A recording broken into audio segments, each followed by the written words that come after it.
Converso com o professor João Batista Freire, um apaixonado pelo sertão brasileiro. Por que um apaixonado pelo sertão brasileiro? Eu nasci em Santos, né? Mas eu sou, meu pai era nordestino, meu filho é nordestino, meu pai do Rio Grande do Norte, meu filho da Paraíba, a minha filha é gaúcha. Mas,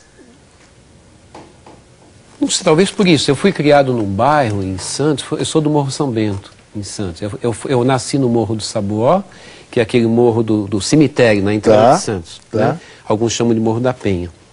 E depois, em seguida, eu mudei para o Morro de São Bento, onde eu me criei. Aí eu digo até que subi na vida pela primeira vez quando eu mudei de morro, porque o Morro de São Bento era mais alto. E ali eram nordestinos e portugueses da Ilha da Madeira, que cuidavam que colonizaram aquilo ali, né? Então eu cresci ouvindo Luiz Gonzaga, aquelas coisas do Nordeste, né? Família metade mineira, metade nordestina. E depois eu fui morar na Paraíba, por causa do meu encantamento com o Nordeste, eu fui morar na Paraíba e morei em João Pessoa durante 9 anos. E agora eu tenho a oportunidade de trabalhar com o Nordeste, graças à caravana. Então, uma vez por mês, eu vou para o sertão. E quando não estou trabalhando, estou de férias, como agora em janeiro, eu passo férias no sertão. O ano passado eu fui numa cidade chamada Cochichola, tem 2.000 habitantes, a coisa mais linda do mundo, lá no Cariri. E esse ano eu fui para Cabaceiras, que é chamada de a Hollywood brasileira. Já foram feitos 20 e poucos filmes em Cabaceiras, filmes famosos, porque lá tem muita luz. E o sertão, a Caatinga, ela é de uma riqueza extraordinária, ela é belíssima. Ela é rica pela natureza, é rica pela história e rica pelas pessoas. O sertanejo é um povo extraordinário. E o sertão está beirando o mar, João Batista? A gente não vê mais o esfomeado, por exemplo, né? Eu vi o esfomeado em João Pessoa, quando eu mudei para lá em 77. Hoje você não vê o esfomeado mesmo no sertão, apesar de existirem pessoas passando fome no Brasil ainda, talvez 15 milhões ainda durmam com fome. Até na periferia de São Paulo? Rio de Janeiro, São Paulo, né? Claro. Agora, já não é frequente, é difícil eu ir, por exemplo, eu vou a Cruz das Almas, Governador Mangabeira, Lagarto, Propriar, agora estou indo para Lauro de Freitas, vou ao Tocantins esse ano, vou a muitos lugares. E é difícil ver uma pessoa passando fome. As pessoas estão mostrando a sua dignidade, que sempre tiveram, né? Mas eram massacradas por um sistema de viver que não é para seres humanos. Esse coronelato, esse sistema de opressão, quer dizer, antes de chegar ao povo, tudo passava pelo coronel. Essa intermediação era muito nefasta, né? E hoje não, hoje as coisas estão... Por exemplo, abrir uma conta no banco impede que o dinheiro passe antes pelo coronel. Isso é belíssimo. Claro. Né? Então, aconteceram mudanças, talvez nos últimos 20 anos no Brasil, que mostram que o intermediário deixou de ser o dono do sertanejo. E o sertanejo é um sujeito que é muito trabalhador. Ele trabalha muito e trabalha gostoso, trabalha entusiasmado, trabalha até ludicamente, assim, sabe? Meu filho, que mora na Espanha, foi uma coisa muito bonita outro dia. Ele disse falou assim: pai, quem trabalha muito aqui na Europa somos nós, os brasileiros, os bolivianos, os equatorianos. Nós não temos hora para acabar o trabalho, a gente não tem meia, a gente gosta de trabalhar. E os europeus, eles têm seu horário, tudo certinho e tal. E eles gostam de nós porque a gente trabalha muito. E eu noto isso no brasileiro. E muito, particularmente, no nordestino. É um povo muito trabalhador, muito alegre, muito disponível, que abre a casa para você, né? Então eu gosto muito do Nordeste porque, além de eu gostar da paisagem, eu gosto de estar no meio do nordestino, sabe? Eu gosto de estar ali sentindo aquele jeito nordestino. Aquilo é fantástico. Professor João Batista Freire, nós vamos ver, você com 62, eu com 60, nós vamos ver esse país com uma política esportiva voltada para a inclusão social? Olha, são poucos ainda pregando isso. O problema é assim, o esporte, por que eu quero fazer do esporte o meu veículo de educação? Por isso estou da Kuala Moza e aqui na caravana, né? A caravana tem uma coisa muito interessante. A caravana é um veiculador de uma nova ideia no esporte.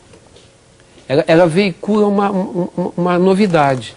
O esporte pode educar para o bem, porque pode ser educar para o mal também, claro. Porque o esporte, ele é, como qualquer organismo, ele é cheio de vícios e de virtudes. Como eu, como você, como todas as pessoas.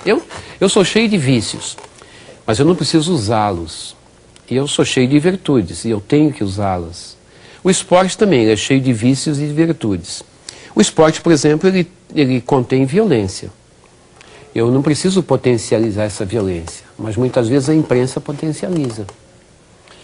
Eu lembro que quando o Corinthians foi rebaixado, eu assisti, pasmo, por uma emissora de televisão brasileira de enorme audiência, um jornalista sugerindo que se fosse ao Parque São Jorge e pegasse os dirigentes na pancada. Eu fiquei impressionado com aquilo. Isso é uma potencialização de um vício do esporte.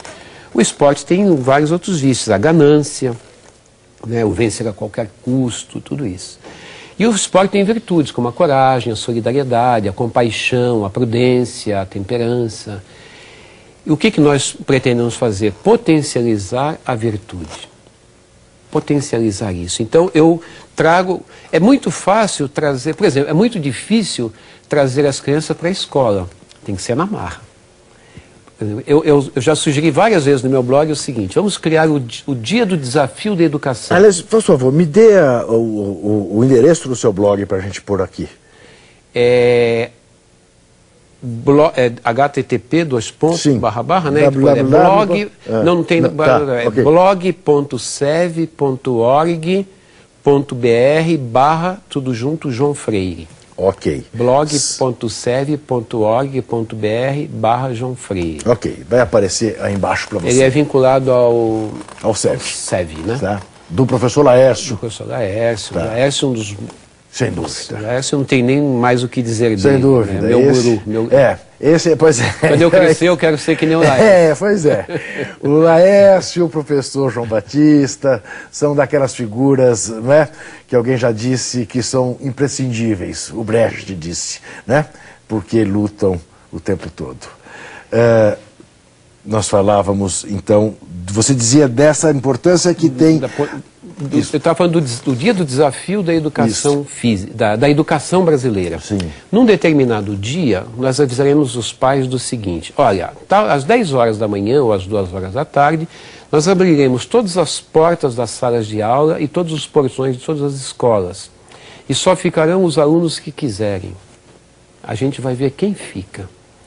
Mas aí, nós vamos a um centro desportivo onde se joga futebol. Nós podemos abrir todas as portas e portões e ninguém irá embora. Se os pais não pegarem os filhos e puxarem, eles não vão embora da aula de futebol. Ora, onde é que o educador tem que estar? Onde a criança e o adolescente querem estar. Então eu não sou bobo. Eu vou trazer o jovem para educá-lo no futebol. O Sócrates já falou um dia: com uma bola nos pés a gente muda um país. Essa frase é uma das frases mais sábias que eu vi em toda a minha vida. E eu acredito nisso. Com uma bola nos pés eu mudo um país. Não precisa nem ser todos os esportes, me dá qualquer um. De preferência o futebol, que é o esporte que mais encanta todo mundo. Eu trago o jovem para o futebol e ele vai querer ficar, e lá eu o educo para a vida, porque toda educação tem que ser educação para a vida. O que eu vou ensinar no futebol para esses meus alunos? Vou ensinar solidariedade, compaixão. Eu vou ensinar a amar. Por exemplo, por que se pode ensinar matemática e não se pode ensinar a amar? É mais difícil ensinar a amar que ensinar matemática? De jeito nenhum. Eu fiquei 11 anos aprendendo matemática e não aprendi matemática. Eu aprendi a amar, não sei como, mas podia ter sido na escola. Eu sou contra a ideia de que as disciplinas de base das escolas sejam matemática, português, geografia, história, química. Não pode ser isso. Tem que ser alimentação, saúde, amor, solidariedade, sexo, sexualidade. Essas são as disciplinas. Higiene. Higiene. Matemática, física, química entram como coadjuvantes. É decorrência. A educação é educação para a vida. A revolução educacional é acabar com essas disciplinas todas e criar grandes blocos de disciplinas para a vida. Essa conversa continua, evidentemente. Até já.